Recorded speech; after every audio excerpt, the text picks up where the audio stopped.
บายดีพี่น้องสวัสดีท่านทุกฐานพอกับเคยลาคือเก่าพี่น้องพอกันในวันที่24เดือน2 2026พี่น้อง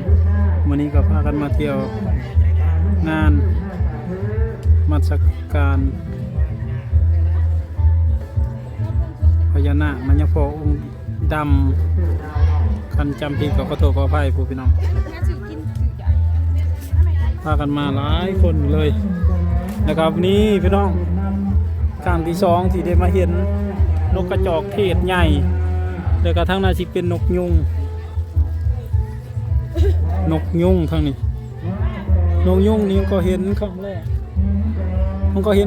พี่น้องไอ้นกยุงนะครั้งแรกที่เห็นนกยุงใหญ่นกยุงพี่น้องเธอแรกแล้วกันก็มาเห็นเนาะ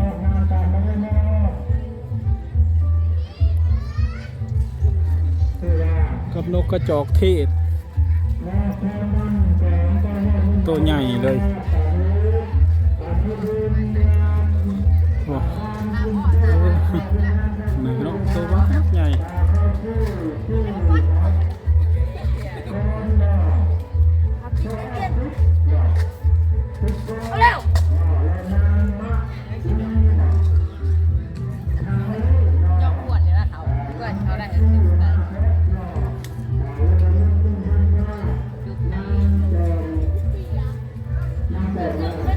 มากันหลายคนเลยพี่น้องจะหน่อยจงไปเบิ่งใช้เบิ่ง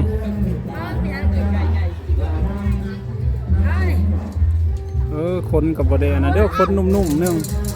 คนบดเดยะคือคนไก่คนนุ่มๆเลยโตกระสูงจนสีโถมหัวโอ้กินน้ำแข็งอีกโอ้ยกินน้ำแข็งเสียบๆเลยโอ้ก้อนน้ำแข็งชวกกินเลยมาเลาะพี่น้องลองเข้าไปทางใดกันเนาะ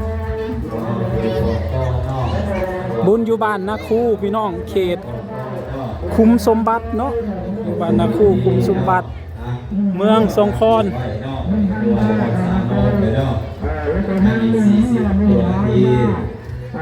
เพิ่นก็เตรียมโตรอนั้นพ่อนั้นพิธีพ่อเนาะก็มีน้องทานพ่อได้เนาะ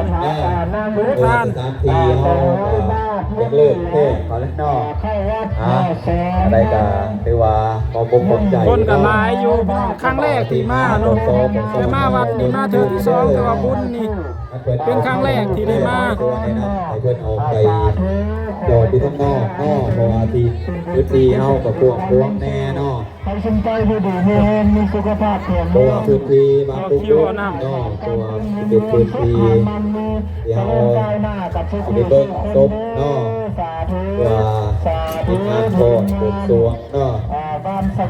นขึ้นสว่างเนาะองค์การเขาจี้เนาะ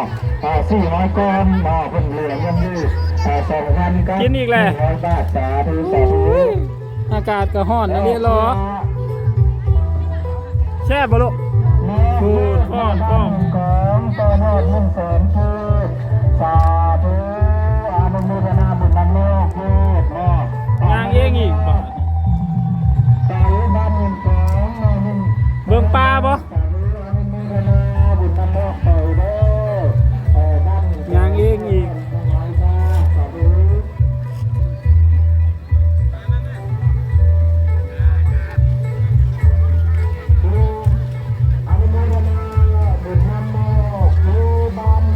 อันนี้ก็จะเป็น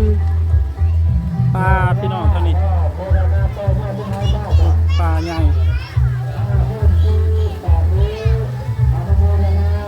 ปลาคาร์ฟเต็มเลย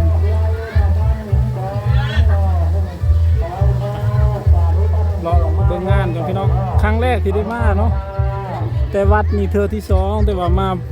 เป็นงานบุญนี่มาครั้งแรกในชีวิตเนาะจากบ้านเฮามาก็ชั่วโมงนึง เพราะว่าทางมันบดีนะบ้านเฮา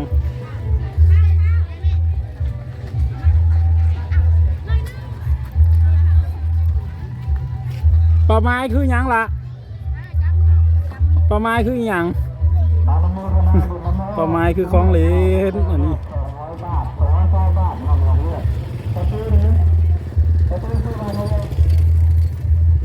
เอามานำกัน4 5 6 7 8 9 10 11คนนี่น้อยเนาะ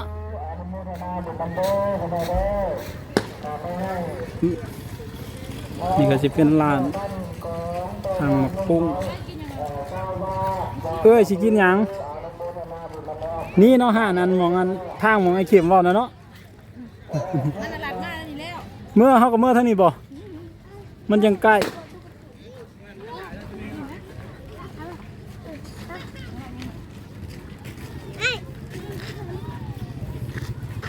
มีเสือผามือแรงที่มีอันหมอลำพี่น้องหมอลำเรื่องเรามือแรง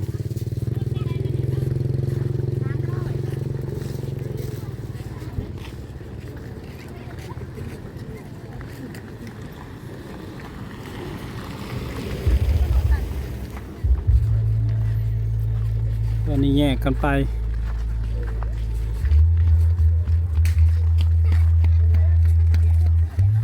ทางบ้านเฮาทางหมกปุ้งมีหลายหานเติบ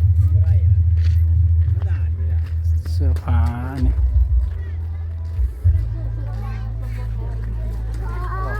ไปเนี้ยหานเราอยู่ทางนอกพุ่นกะสิแถวนี้เลยที่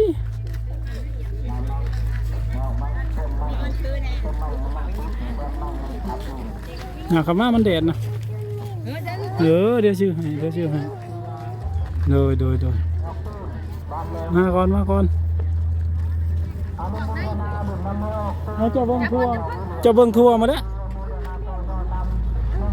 เห็นเราโพสนะมันต้องขามกันได้กับหัน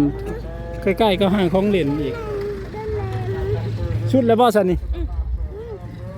ไปเขาเด็ดไปนำมาแสนคือสาธุอนุโมทนาบุญนำมาตุนมา อันนี้โรงทานข้าวจีพี่น้องคือไม่ใช่เหลืองเลี้ยงสันก็มัน5 แสนคือสาธุคนขับมาเลยคนก็ร้ายเขาพระเพลงบอกบุญสว่างหม้อดวงสันมีต้นใจอยู่1,900,000คือสาธุอนุโมทนาบุญนำมาจันแฮปปี้เนาะเจ้าพิลาเนาะคุณตาเนาะอยู่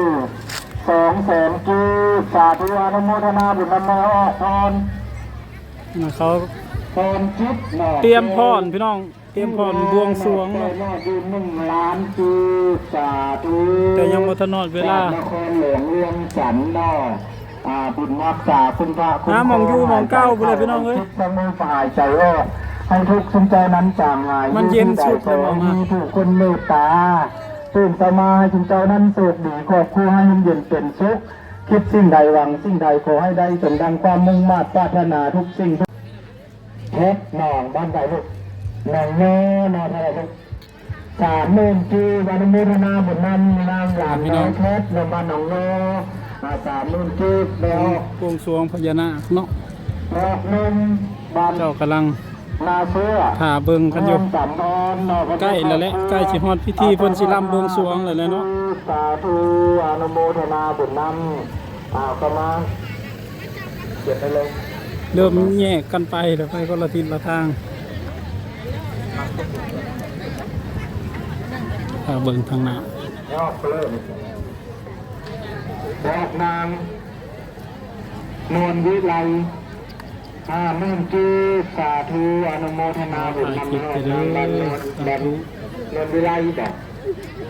สาธุคนใจว่านำ50,000จีสาธุเติมทานน้ำสาคนก็ลายเด้พี่น้องเอ้ยลายหน่อยปากซองเต็มเลย5 แสนจีสาธุอนุโมทนาบุญนำเด้อเป็นทานบานปากซองมาเติมน้ำ5 แสนจี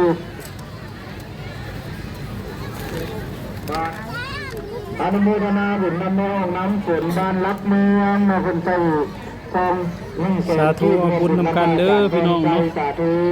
ผู้ใดที่นับถือ บุญนำน้องน้ำฝนเด้อสาธุสาธุ